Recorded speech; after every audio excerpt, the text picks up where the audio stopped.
പ്രിയ സുഹൃത്തുക്കളെ, നമ്മളിപ്പോൾ ഇവിടെ ചെയ്തിരിക്കുന്നത് മഴവെള്ള സംഭരണിയാണ്. അതായത് റൂഫിൽ നിന്ന് വരുന്ന വെള്ളം സംഭരിച്ചുകൊണ്ട് കിണറ്റിലേക്ക് അത് ഫിൽട്ടർ ചെയ്ത് കിണർ റീചാർജ് ചെയ്യുന്ന സിസ്റ്റമാണ്.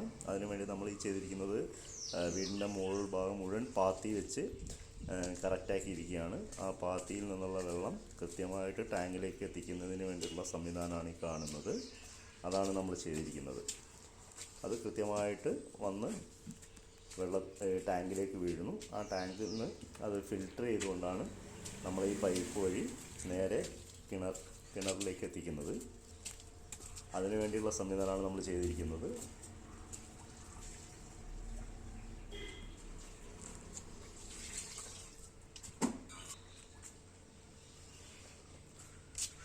വീടിൻ്റെ രണ്ട് ഭാഗങ്ങളിൽ നിന്നുള്ള വെള്ളവും നമ്മൾ ഈ രീതിയിൽ ചെയ്യുന്നുണ്ട്.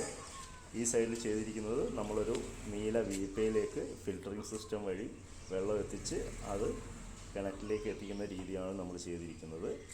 അത് ഡയറക്റ്റാണ്. മറ്റത് ടാങ്കിൽ വന്ന് സൂക്ഷിച്ച് ആ ടാങ്കിൽ നിന്ന് നമ്മളിതിലേക്ക് വരുന്ന വെള്ളം കിണറ്റിലേക്ക് എത്തിക്കുന്നു. ഒരു പൈപ്പ് ഔട്ട്ലെറ്റ് എത്തിക്കുന്നത് വെള്ളം